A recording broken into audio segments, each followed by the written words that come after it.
Welcome to the Hardcore MBA podcast with your host, Erlend Bakke.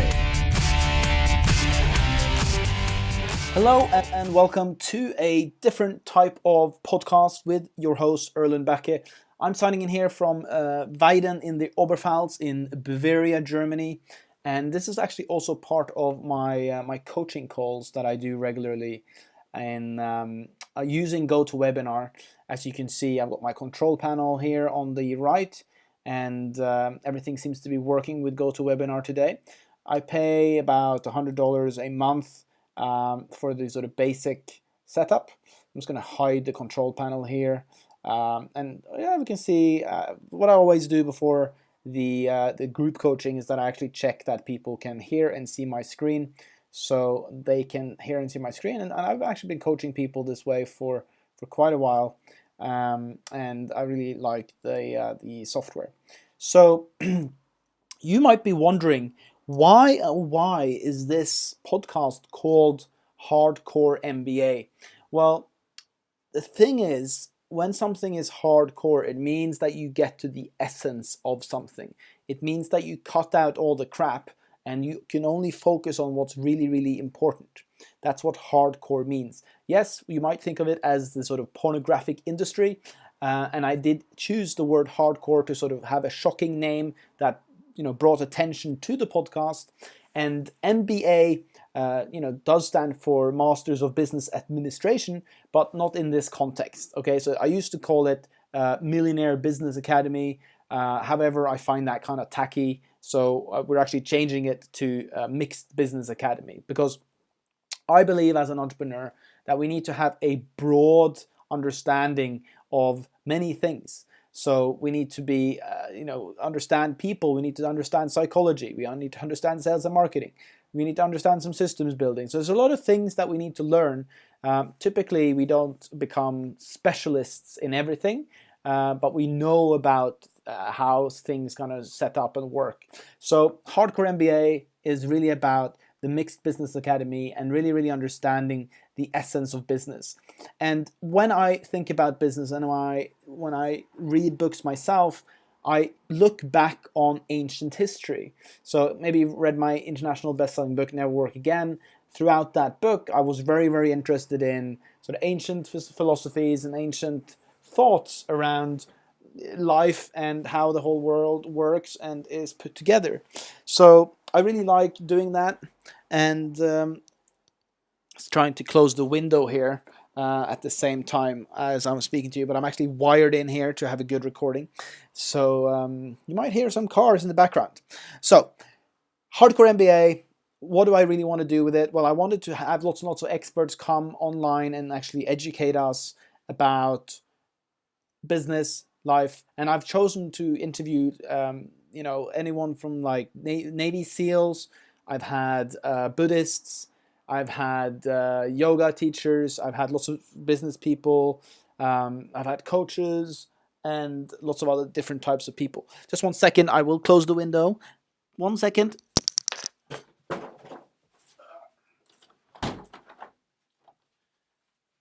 It's also a good idea not to step on a suitcase when you try to close the window.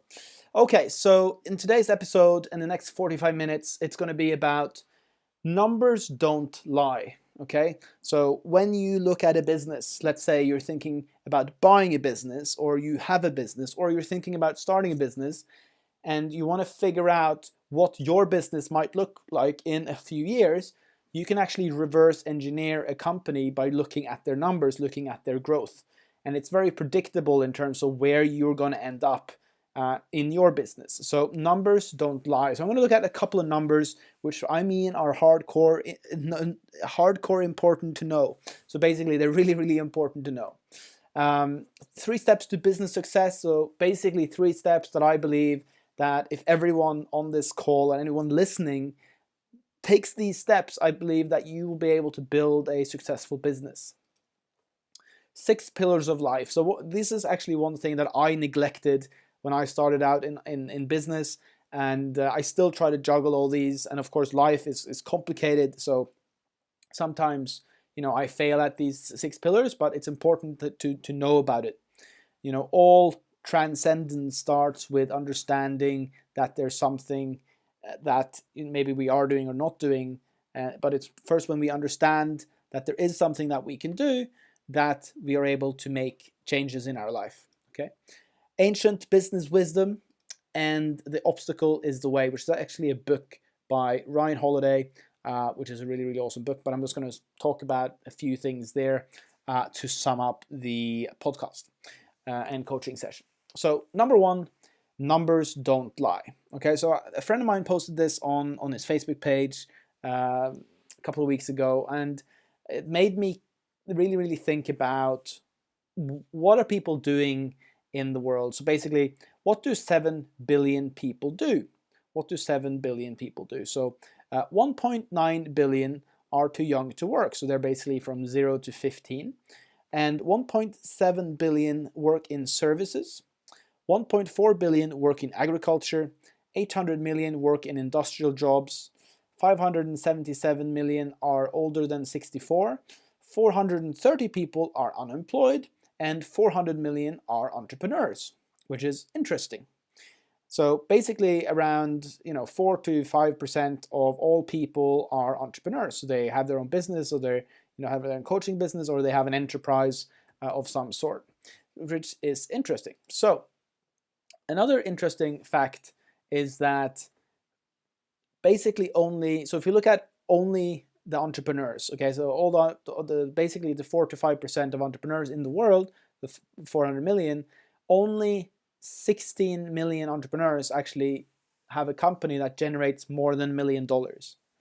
Okay, so only 4% of all companies have revenue than more than $1 million. So oftentimes, when we read the glossy magazines, when we pick up Entrepreneur or Inc. or Fortune, we read about these companies valued at billions and billions of dollars, or millions and millions of dollars, and millions in turnover.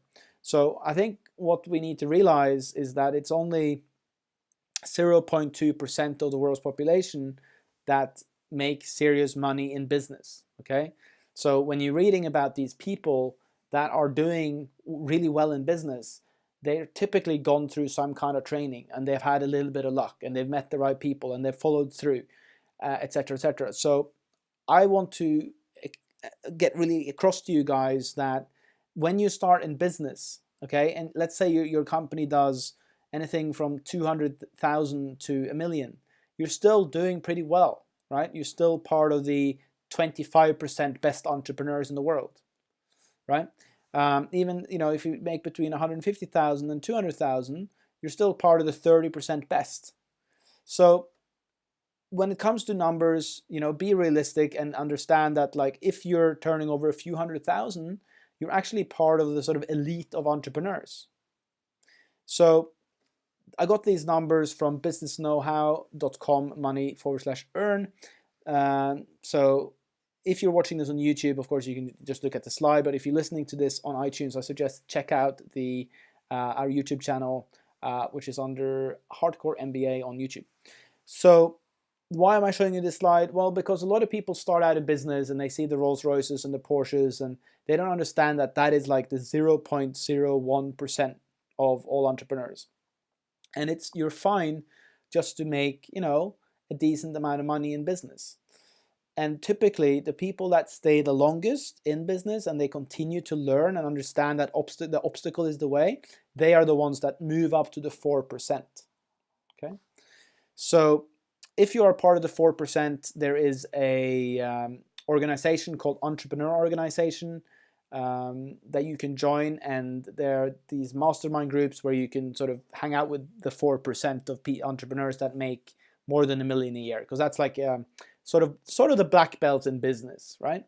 So if you want to be successful in business, you'll be more successful if you hang out with successful people. So hitting that $1 million mark, I actually haven't hit that yet. I'm still in the sort of 850,000 area. So my goal is, hit the $1 million mark and join Entrepreneur Organization.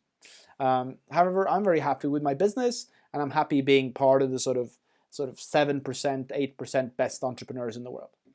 And I'm still only 34. So I've got another sort of 50 years in business. So I think I'll be able to make it. Okay, another interesting fact here, which I'm showing you guys, is basically how much do actually how much is the household income of entrepreneurs? So based on this graph, only about 6%. I thought it said 8%, but it's actually 6% make more than 200,000 a year. So only 6% of all entrepreneurs take home more than 200,000 a year. Okay, and so 150,000 to 200,000, 3%, 100,000 to 149,000, 18%, 75,000 to 100,000, 14%. So the majority of entrepreneurs are actually in the sort of $50,000 to $75,000 bracket. So that's another thing to sort of reflect on. So if you're taking home, say, between 50 and 200,000, it's all right. That's what most people do, right? That's what most people do. So, don't be so hard on yourself. Everyone needs to start somewhere, and when you're taking home a salary at all as an entrepreneur, it's actually a really, really big achievement. So again, I found this at small business, businessknowhow.com. Okay, so the next slide is really about how can you make it. Okay, so how can you make it as an entrepreneur? So there's quite a close similarity in terms of people that start a business and people that actually are able to make it happen in business. So when people want to become a Navy SEAL, they go to something called BUDS. Okay, and BUDS is basically a training camp where they try to eliminate people that are not good enough for the Navy SEALs. So they test them really mentally, physically, emotionally, and they have to do lots of stuff in the water, lots of stuff on the beach, and they work in teams. And typically, the people that are able to focus their mind are the ones that are able to follow through. So within Navy SEALs BUDS training, they have about 200 people start, and there's about 30 to 20 people left at the end. So the numbers are fairly similar in business. So only 10% of all businesses are still around after 5 years, right? So it's more or less the same numbers for Navy SEALs. Okay, so if Navy SEALs are able to train and think and be in a certain way, then I believe entrepreneurial training can learn a lot from the Navy SEAL training. Okay, so that is my goal for the Hardcore MBA program, is to develop a training program that is as good as the BUDS training to help entrepreneurs have a higher level of success in what they're doing. And the failure rates of entrepreneurship is very, very high. And I believe that when you're put under pressure, when you're really challenged, you will fall back on the level of your training. So however well you're trained is where you'll fall back upon when you're put under massive pressure. So a really, really good way to prepare for business or get better in business is to start training in a certain way to be able to make things happen the way you want. So when it comes to 3 steps to success, I realized that you want to hear more about my Hardcore MBA training program. That is in development. That is coming. Maybe the next podcast I will explain more in depth what I think that should be and how I'm going to follow through on that. However, right now we're moving on to step number 1. So in step number 1, we talked about the numbers. Okay, so only 10% of all businesses kind of succeed after a couple of years, and then increasingly so as years go by, more and more companies fail or got bought or sold or whatever. And only 4% of all businesses make more than $1 million, and only about 6% of all entrepreneurs make more than 200,000 a year. So there are the numbers. Fantastic. Okay, so Hardcore MBA is all about really figuring out the training program, and part of the training program here is the mental stuff. So where should you start a business? Okay, when should you start a business? What kind of business should you start? So one of the things that really, really helps you when you want to start a business, and I really recommend checking out Mike Michalowicz's book Surge on this topic. Okay, so I'm borrowing his first step to launch a successful business, which is basically surge, and it's in the surge that a surfer gets real momentum. Okay, it's in the surge that a surfer is able to surf a wave.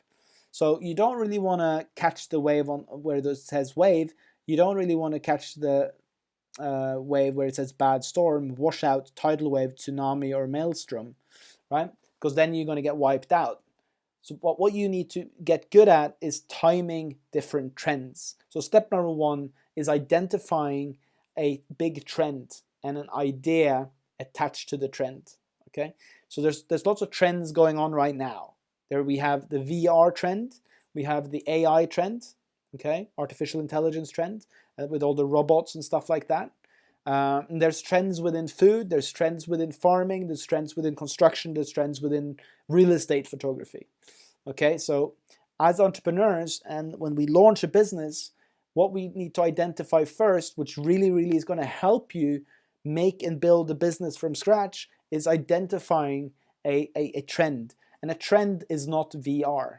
Okay, a trend could be VR within real estate new builds. Okay, that's a trend. That's a specific niche market that you can sell to. So what a lot of people do is they'll go, oh yeah, social media is a trend. I'm going to be in social media. I'm going to do everything in social media. It's very important that you're able to choose the exact wave that you're going to surf, and that you surf that wave all the way onto the beach, or as long as you can. Because the thing is, if you don't choose the right wave and you are able to identify where the surge is, then you're going to have to, you're going to fail on the wave, and then you're going to have to paddle back out. So what's a good idea to do is, before you go out and surf, is to actually sit and study the waves. And that is called research, which a lot of people love to do. Now, I'm actually a big fan of taking action. So I've taken action on a lot of things, and a lot of my projects have actually failed. I'd like to say that. I'm happy about that. I learned a lot. I learned so much every time I fail, so I'll probably continue doing it. But it always hurts a little bit to fail as well. So what I'm getting better at is actually identifying the trends in my industry, and then saying, okay, this is the thing that we're going to surf. This is the thing that we're going to focus on to really make it into a great business.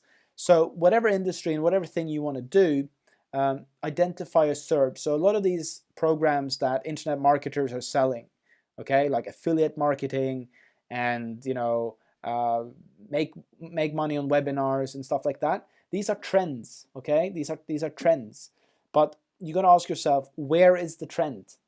Okay, so if I was to launch a new information marketing program, I'd probably identify a new trend that is happening in information marketing, and then I would sell people that trend. Okay, because it's difficult to, for instance, now sell how to launch information marketing products because there's so many people doing it, right? So think about that. Have a really, really deep think about what is going to be really popular in the next year or 2 or 3, and how can you position yourself and your company to hit the trend. Because once you're out there in the waves and you identify the wave and you're able to paddle, push yourself up, and then surf it, then it's so much easier than trying to create the wave yourself. Okay, so step number 1 is identify a trend which is happening that you can surf, and surf it all the way into the beach. Don't go picking a new wave, because it's exhausting to pick a new wave. I'm sure there's people listening to this podcast, myself included, that has started something and then said, been really excited about it, and then started paddling and stuff, and then I look behind me and there's a better wave, and then I kind of let go of the one I have. It's very, very time consuming and costly to do that. So step number 2 in the 3 steps to success is people. So you do not need to be an expert at what you're doing, but it does help if you have a passion for it or some kind of interest. Okay, because it's much more fun to sort of sit and read about things and work on things that you actually enjoy. Having said that, you need to make sure that it's actually a surge in the marketplace. So a lot of people start a business and it's a business for themselves, and they're actually not solving anybody's problem. So step number one in the 3 steps to success is identify a trend where you're actually solving a problem for people, okay? That's really important. So step number 2 is other people. So this is basically the domain that I'm an expert in. So I'm like Mr. Outsource, and I have like lots of people work for me and with me. I collaborate with lots of people, and I use other people's time, and of course I'm also using some of my own time, but I know that my time is incredibly limited, but I can leverage other people's time to make things happen. So it's important that you actually network and get to know people in your industry and identify, people within the four different departments. Okay. So not CIA type people, CEO type people, and operations people, production people, and sales and marketing people. Okay, if you're going to identify those 4 people, then that's a solid foundation for your business. And then once you've identified, what you're going to serve, and you're really excited about it, then you can go to people and say, listen, this is the really big trend happening in the marketplace. I believe it's going to be this. We are going to do this, and it's a good idea to do because of this. Are you excited? Okay? And then you collaborate with those people and use other people's time to make the business happen. The next step is other people's money. Okay? So when I started my business, I put in all my own money. Okay, I was constantly using my own money. I was using money from the business to reinvest, etc., etc., etc. And having said that, it is harder to get money if you're not a proven entrepreneur, right? So if you've built companies before and you sold companies, then people are going to want to give you money because you're a more safer bet than other people. I had no idea that there was a movie called Other People's Money with Danny DeVito, but there is. And I haven't Googled it on Rotten Tomato, but I will do it. But basically, other people's money. So a couple of weeks ago, I met a Norwegian entrepreneur called Jostein Svendsen. He's building a really interesting fintech startup in London. We had lunch, and I just listened to him, and I was identifying how he did things. And what I realized was that he's been using these 3 steps throughout his career. He's identified surges, basically trends, and he's connected it to the right idea. Then he's gone and found the right people, and then he's gone out and gotten other people's money to start the business. And he hasn't started building the business until he's landed all the money, until he's gotten the amount of money that he wants to build the business and the people. He doesn't start the business, and he doesn't start the idea. So he doesn't even start building it. So what I've been doing a lot in business is I've been just building stuff because I like building things. Okay, so I'll just do it. I'm an action taker. I'll just launch a podcast. I'll just write a book. I'll just start an outsourcing business. However, he does things slightly differently. So ideas plus surge, other people's time. So build a team, and then other people's money to build the company. So those are 3 steps to success that I think any entrepreneur needs to follow to really make it happen. I am definitely practicing my skills in this every single day and thinking about like who could we employ, who could we get to invest, and what's happening in the marketplace. Because I'm always asking myself, what is going to happen? Because I know that the industries that I'm in, I know that they're always changing. Okay, so unless I'm out there thinking about what's trending and figuring out, what's going to happen in the future, then my competitors will offer my clients something that I haven't thought of, and then they will go to them instead. So it's important to consistently look at these 3 steps. Great. So how are we doing so far? Great. Okay, so 3 steps to success. Number 1, trends, people, money.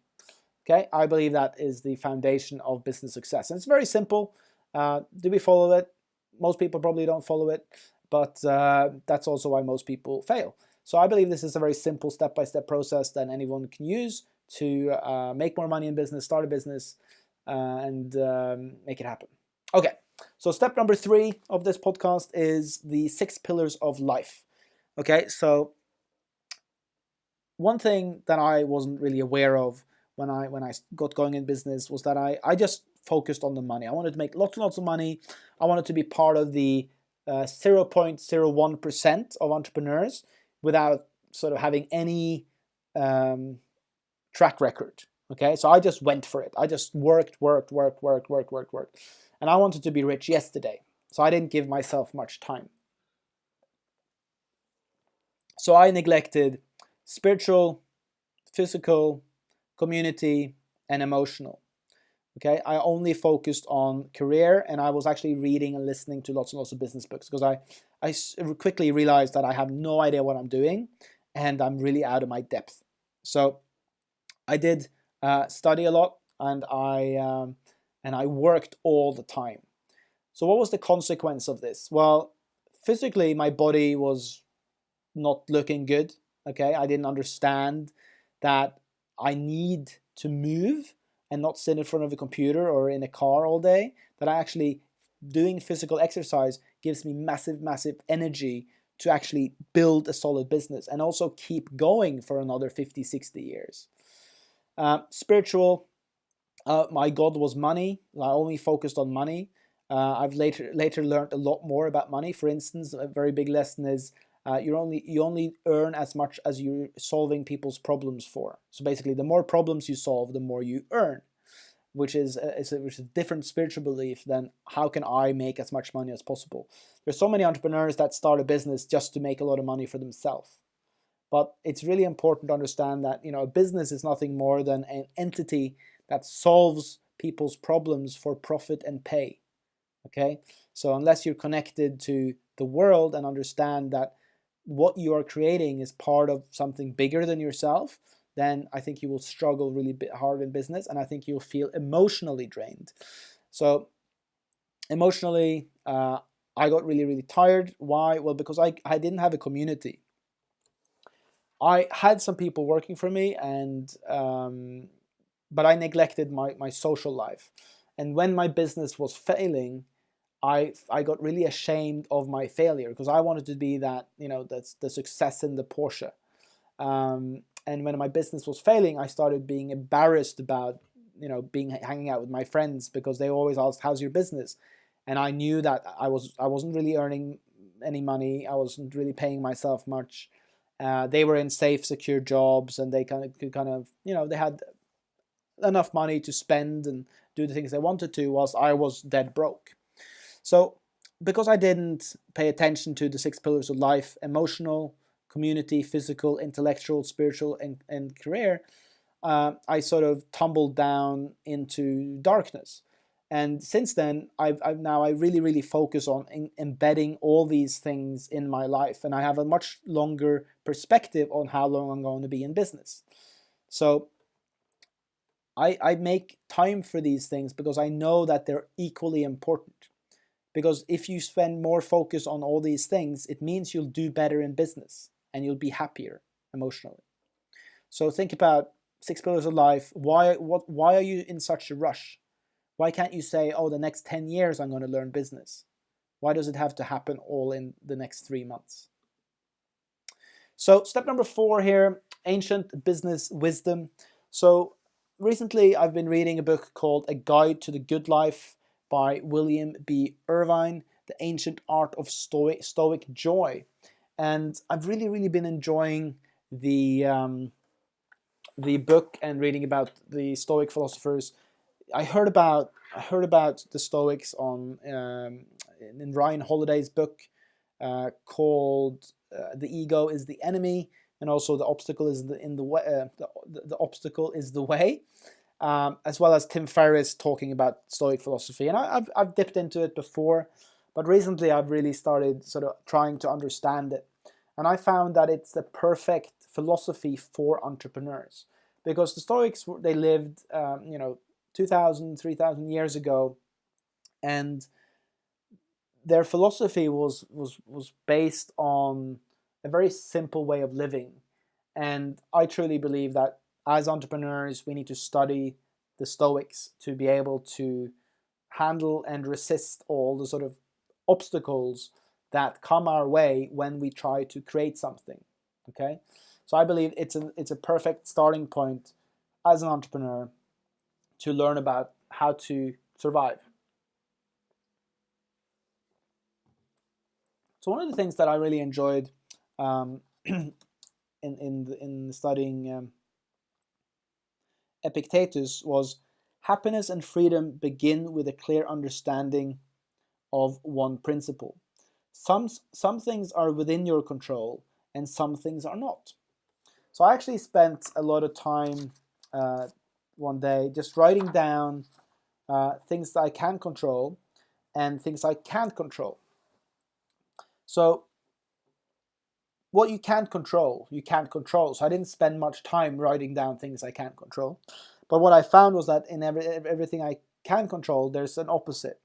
So I really recommend that everybody do this exercise where they write down what you can control and what you can't control, because there are so many things you can't control. And I like using the yin yang symbol. So if you're watching this on YouTube, you can see it. But if you're listening on the podcast, then there's a yin yang figure here, black and white. Everything's a contrast. There's opposite energies. There's positive, negative. There's happy people. There's sad people, etc. There's light. There's day. No, there's day. There's night. And so, what can we control? Well, I wrote down I can control my habits and training.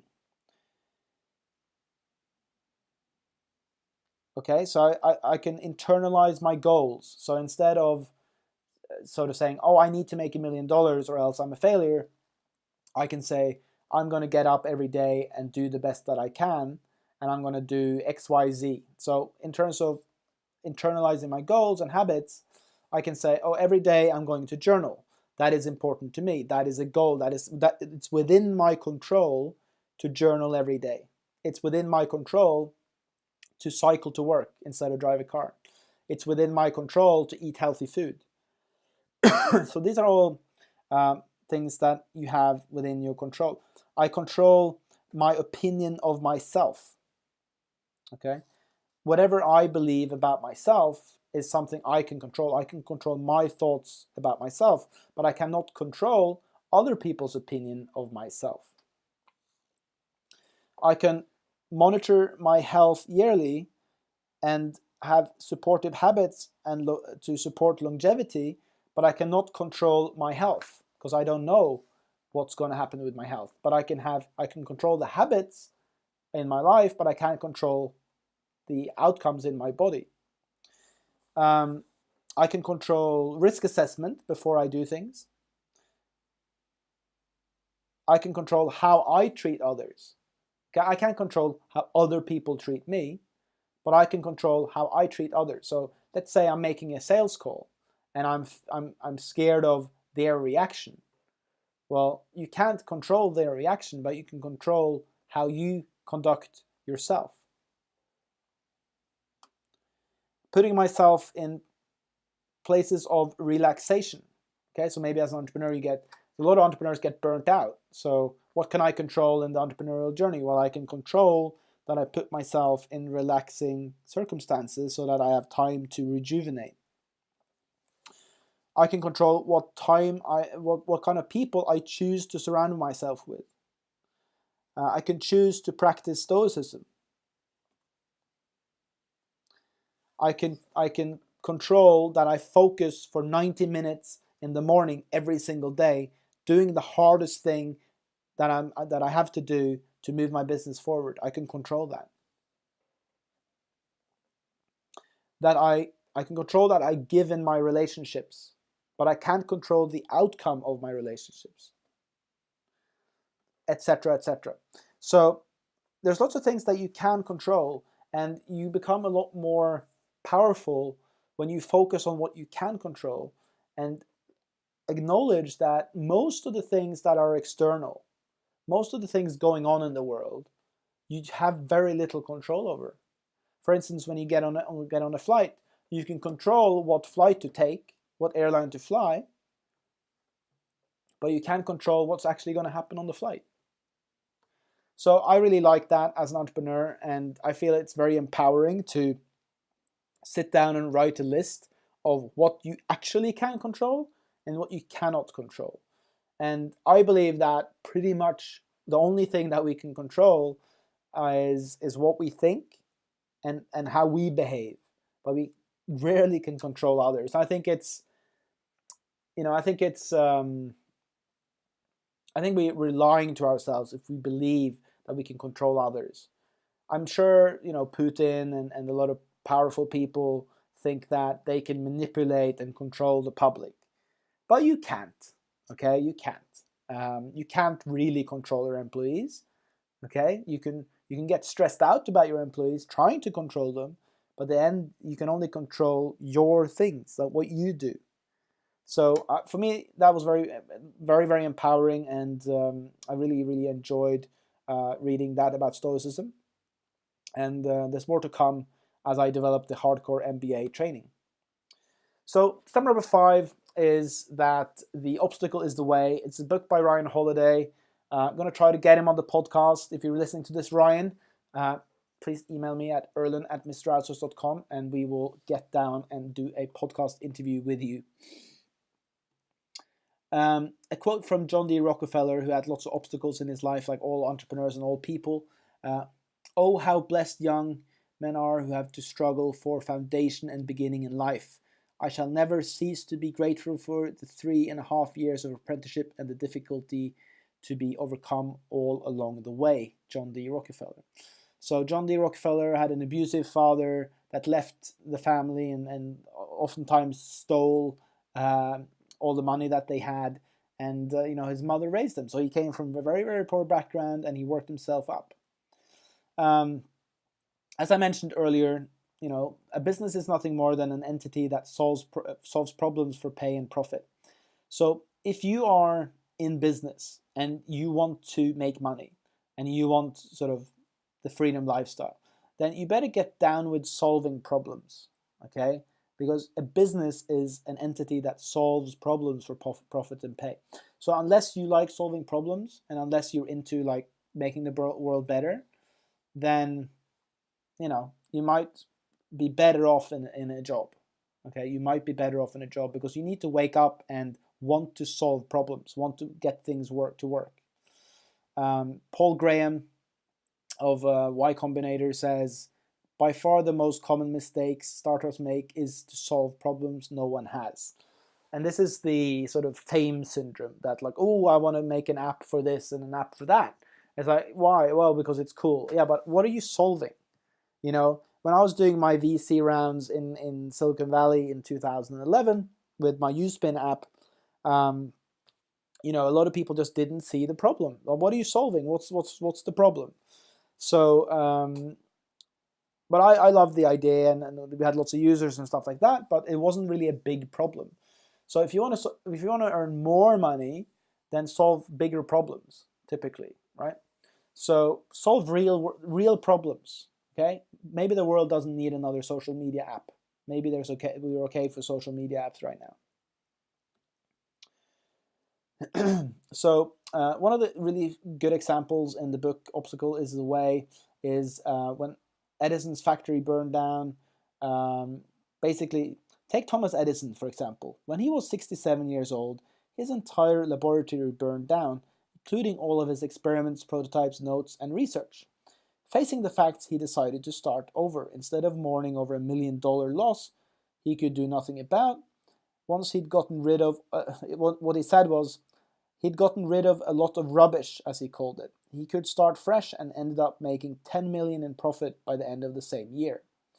So, after reading the story about Edison, I actually wrote down all the things that I have in business, going on in business, and I started crossing things out. I started eliminating things that we no longer need, because it's really, really good to clear out your closet. And sometimes, when a building burns down, it's a blessing, because now you can build a building that you really wanted, and you can buy the stuff that you really wanted instead of having all this stuff from the past. So some really good examples in the book.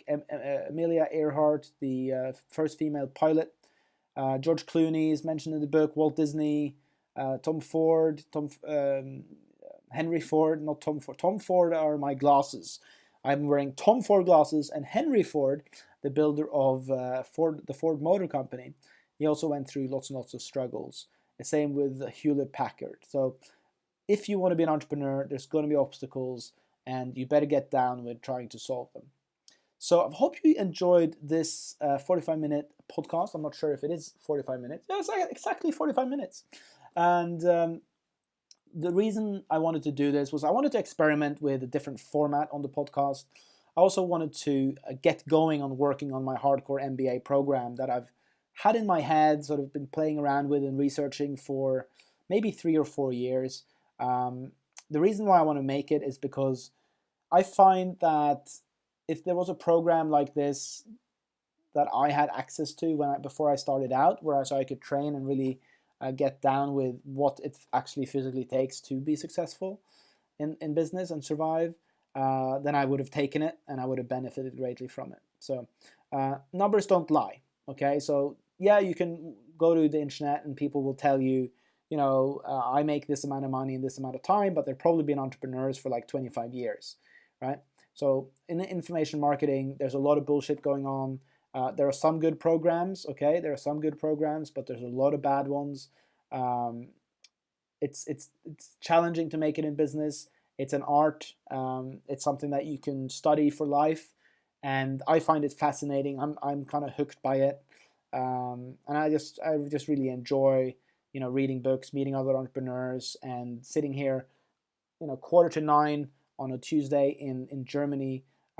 Recording this for me isn't work, it's just fun. So numbers don't lie, it's hard to make it. 3 steps to business success. Surge, basically find a trending thing where you can solve a problem for people, and then build your team, and then get other people's money in to make the business happen.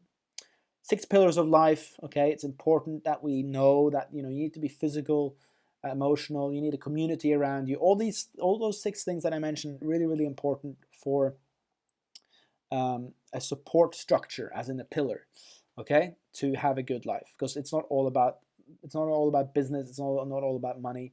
If you're stressed about money, then just eliminate things in your life. Okay, just cut out all the sort of recurring payments that you have. Sell your car, drive a cheaper car, or cycle, etc. Ancient business wisdom, study the Stoic philosophies. I really enjoy studying them, and I'm learning a lot from that. So I highly recommend that, and I'm going to be embedding a lot of that philosophy into the Hardcore MBA program. The Obstacle is the Way is a book by Ryan Holiday. I highly encourage you read it. But if you're an entrepreneur, what you need to understand that there's going to be problems, you're going to struggle, and you might as well get down with that in the first place. So a business is nothing more than an entity that solves problems for profit or for pay. With that, I want to thank you all for being on the show, watching this episode. And if you enjoyed this format, please write a comment below, or we really appreciate when people write a review on iTunes. It helps us reach a bigger audience, keep going, and it's very motivating for us to see that the downloads are going up and the reviews are going up. The reviews are going up. It kind of it's good to get that feedback from you guys. I really appreciate that. Look forward to seeing you on the next episode. Check out our other episodes. Thank you, and bye-bye. This podcast is brought to you by MrOutsource.com. Outsourcing to the Philippines done for you.